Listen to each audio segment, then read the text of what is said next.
monde, bienvenue pour cette finale du Haute Gloire. C'est un tournoi un petit peu particulier parce qu'il va se terminer ici au bout de 3 rondes sans désigner de vainqueur, donc ce qui fait qu'en fait il y a plusieurs finales et j'ai choisi un peu égoïstement de filmer la mienne. Donc elle m'oppose à Wout.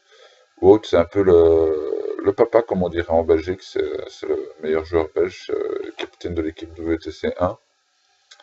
Et donc il joue Merco, il joue le général Osrum, qui donne tacticien sur les reliques. Il a comme sort Bullet Dodger, c'est un sort qui donne plus dans Def et Dodge. Euh, Energizer, chaque Warjack du Battle Group peut faire une avancée de 2 pouces. Fire for Effect, c'est un optique qui booste la touche et les dégâts d'une range attack. Là aussi Snipe, plus 4 à la portée au tir. Stronghold, ça c'est un sort assez embêtant qui, s'il fait des dégâts, oblige la cible à forfait soit le mouvement ou l'action de combat. Et alors Unstoppable Force qui donne Bulldoze au Battleground, ce qui permet de vider les zones pour marquer des points de scénar assez facilement en fait. Son feed c'est plus 3 armures, plus 3 speed et Pathfinder pour les modèles reliques, donc je pense à peu près tout. Et il est en thème force irrégulière, donc outre les points gratos, il a des jacks qui sont marchalés et qui gagnent flank. Et pour chaque unité, un warjack gagne un advance move. Et moi je vais lui opposer Borka 2. Borka 2 c'est un caster Northskin qui a été récemment rework. Il donne Northskin au Warbeast du Battle Group et il peut lancer un Animus gratuitement. Un Animus Northskin, mais bon, comme vous l'aurez compris, il peut tous les lancer du coup. Il a Pathfinder, Assaut, c'est une cave avec reposition 3, une cavalerie. Il a Critical Smite sur son attaque de masse et il KD auto avec sa monture. La monture, elle a trash, c'est-à-dire que sur une cible KD, elle a 3D au dégâts. Quand on lui fait des dégâts, il prend aussi plus de force et plus de endurance. Il a 3 sorts. Contre-charge sur le Battleground, Frosthammer, qui est un souffle-fluide peau douce, et Snowshroud qui donne concealment à tout le monde dans sa control range. Son feat, c'est tout le monde est stealth, et si on frappe quelqu'un qui a Immune Frost et qu'on n'est pas soi-même Immune Frost, on devient stationnaire. Et toutes les Warbees sont Immune Frost grâce à Borka qui leur donne Northskin donnant Immune Frost. Voilà, la partie va pouvoir commencer maintenant.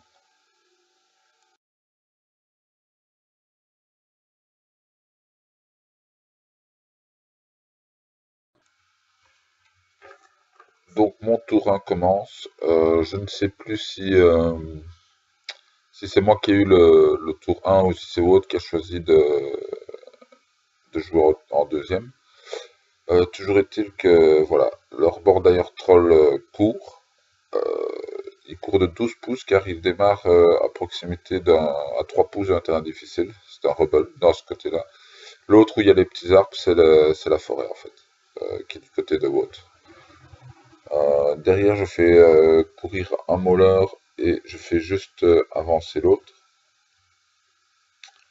Borka va mettre 3 dans la pierre, avancer de 7, lancer Snow Shroud et faire une reposition de 3 pouces.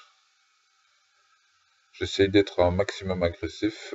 Les Swamp Gobbers vont aller se cacher là-bas derrière la tour tout au fond, en courant bien sûr. Les Wolves, je vais en faire courir quelques-uns pour les mettre à proximité de mes Warbees pour plus tard.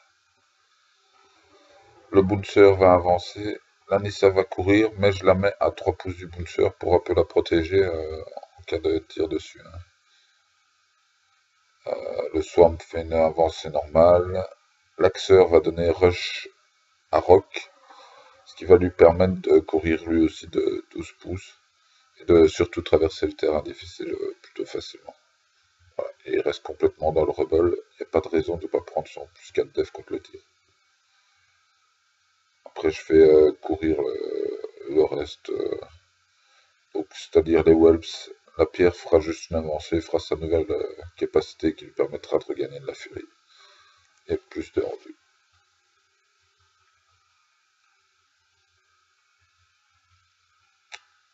Je fais même courir le Runebearer que j'ai encore oublié. Ça c'est un truc récurrent chez moi.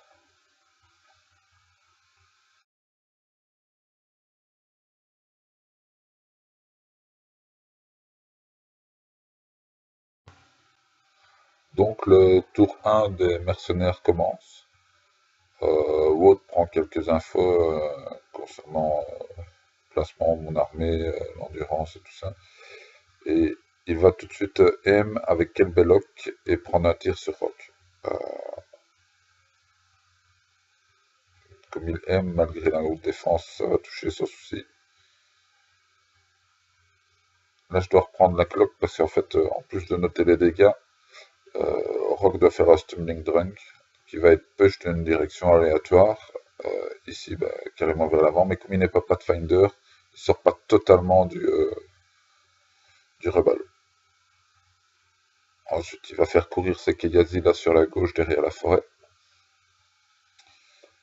Il va activer Osrom qui va mettre Snipe sur Iris. Et il va aussi lancer Fire for Effect, mais je ne saurais pas dire sur qui. Je pense que c'est une de ses poules, mais bon. Iris va avancer et va me sniper un Swamp Gobbler en tirant en Phantom Hunter. Derrière, il fait un tour de placement en faisant courir à peu près toutes ses poules pour se préparer pour le tour suivant. Il lui reste des, des Forge Guards qui vont courir, mais il veut les faire courir en dehors de ma portée de charge, ce qui est quand même normal. Et donc il a mis sa petite latte là pour ne pas dépasser, que je risque pas de lui en gratouiller un par inadvertance. Il fait avancer les Diana et Master Roll, qui vont aussi tenter un tir sur Rock. Mais je crois que il y en a un qui réussit et ça fait faire le Stumbling Drunk. Et je vais encore reculer cette fois-ci, je pense. Ouais, voilà. Donc j'ai fait exactement l'inverse d'avant, donc ce qui fait que je n'aurai vraiment aucun. Tant pis. Alors du coup, ben, la BA elle a couru et c'est à moi.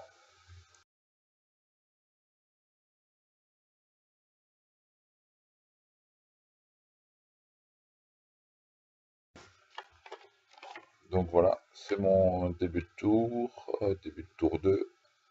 Euh, Battle Charge va s'upkeeper, enfin je vais l'upkeeper pour 1, et je vais choisir d'avancer Lordborn Dire Troll à proximité de la tour du centre. Je fais ça en fait pour bénéficier du bonus d'armure de sa capacité passive qui dit que à 3 pouces d'un cover, enfin, ou d'un obstacle, d'une obstruction, pardon, il prend plus de armure. Donc avec la pierre, là, il sera armure 22. Derrière, voilà, je fais une advance du Mauler, je le mets légèrement dans la zone pour contester et qu'il sache pas facilement venir me le virer.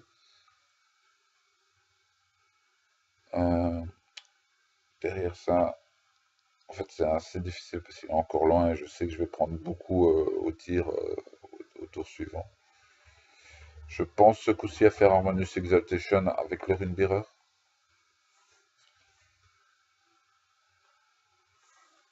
Genre, je cherche toujours. On voit que je réfléchis beaucoup à ce tour-ci, mais je pense que je fais beaucoup d'erreurs par après, en fait. Donc ça, c'est l'axeur qui avance et qui met rush sur Rock. Je vais cacher l'Anissa derrière la maison. Voilà, toujours à proximité du bouncer. L'autre Mauler va courir pour venir en soutien de leur bande que j'espère pouvoir envoyer au tour suivant, mais on va voir ce qui va lui arriver. La pierre, ben, je la fais courir pour faire bénéficier à tout le monde du bonus d'armure. C'est une pierre toute simple, donc il n'y a que le plus de rendu. Je fais aussi courir le swamp. Voilà. Et ensuite, je vais activer Porca. Et je vais faire, je pense, une grosse erreur. C'est-à-dire que je vais avancer. Je vais fitter pour rendre tout le monde stealth. Euh, Sauf que la deuxième partie du feat ici ne va servir à rien puisque personne ne peut me frapper dessus pour être stationnaire. Je pense vraiment, avec le recul, que j'ai fité trop tôt. Et Rogue va faire un assaut sur Kelbelloc pour le tuer. Voilà. Il y arrivera, heureusement.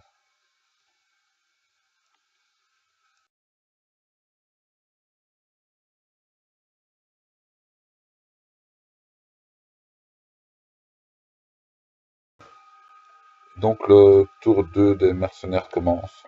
Votre débute par me demander un peu mes stats défensives d'un peu toute mon armée.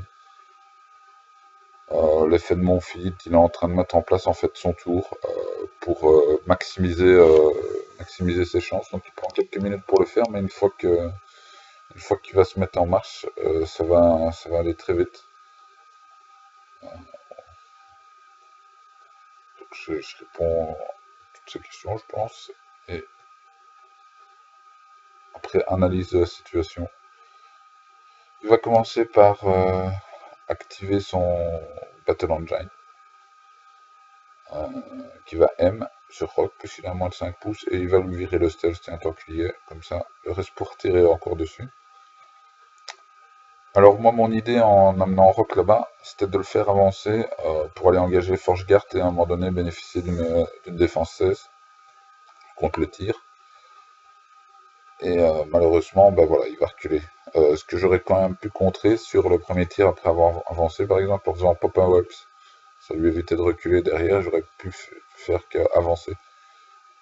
Mais non, je vais pas y penser du tout, et Rock va commencer une danse après qu'un peu tous les tirs, donc tous les tirs de la BE, puis Ayana et Holt. Je pense qu'une poule va aussi lui tirer dessus, sûrement celle qui a Fire for Effect. Et donc arrive ce qui devait arriver, euh, après avoir beaucoup dansé, Rock mourra suite à l'avalanche de tirs qu'il se prendra sur la tronche. C'était pas super malin de ma part. Je lui ai un peu donné trop gratuitement et ça m'embête. Surtout que s'il fit derrière sa BE, il n'y a pas grand monde à part Rock qui peut aller la lui chercher. Donc derrière il va faire courir les Kayazi, et voilà. Il les fait courir pour contester. Donc il y en a deux qui contestent. Ensuite, je vais encore faire une erreur. J'en ai fait beaucoup en fait sur cette partie. Ce qui m'embête parce que je voulais offrir vraiment un meilleur match. Je sais pas si c'est l'euphorie d'arriver là. Je jouais pour la première fois troll en tournoi. J'y croyais pas trop en fait. Et du coup, voilà.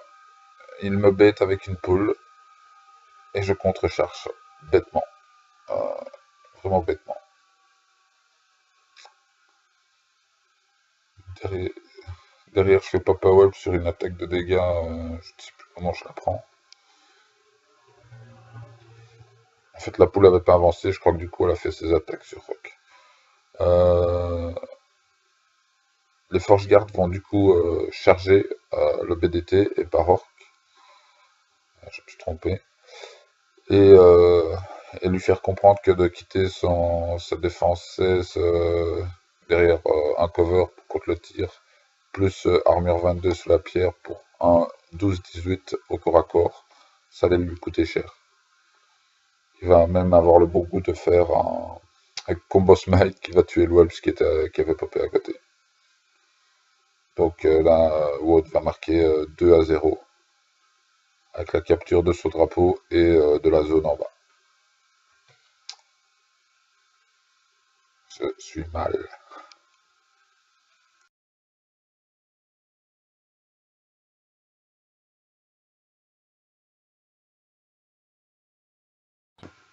Donc mon tour 3 démarre et je suis mal. J'ai perdu 2 lourdes que j'ai donné un peu gratuitement, toutes les deux, chacune leur tour. J'ai fité un tour trop tôt, ce qui m'a au final servi à rien puisqu'il peut virer le steps. Voilà, ça c'est le bilan.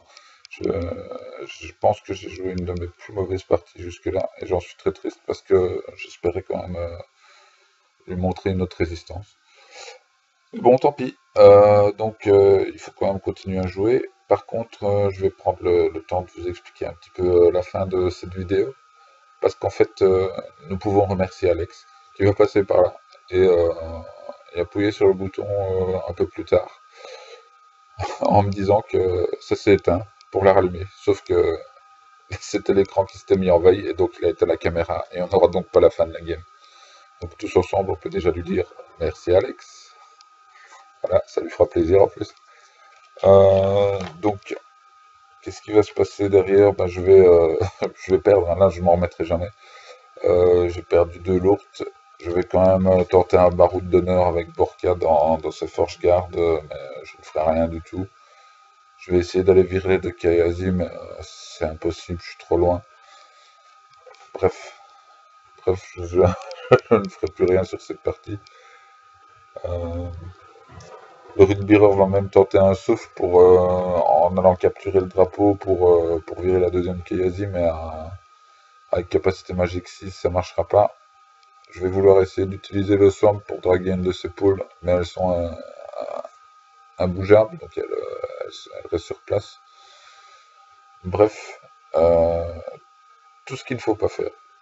Tout ce qu'il ne faut pas faire, je l'ai fait. Donc Wood gagnera finalement facilement 5-0 ou 6-0 au scénario.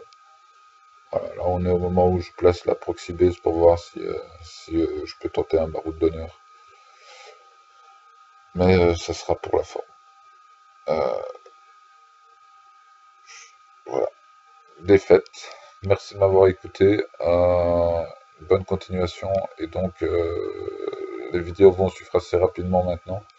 J'en ai 11 ou 12, donc j'espère pouvoir tenir un rythme assez élevé, une vidéo tous les 2 jours.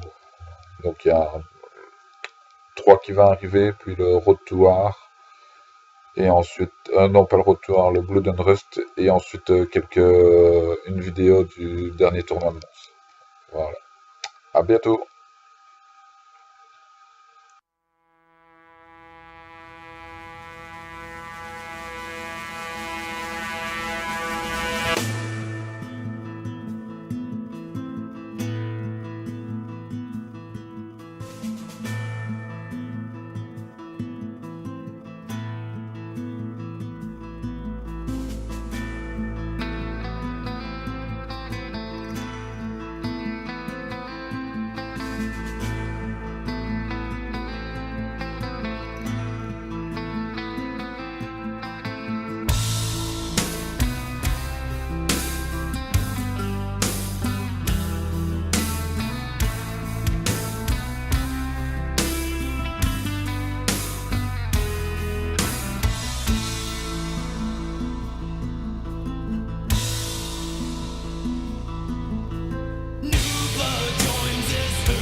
I dubbed the unforgiven.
You label me, I label you, so I dub the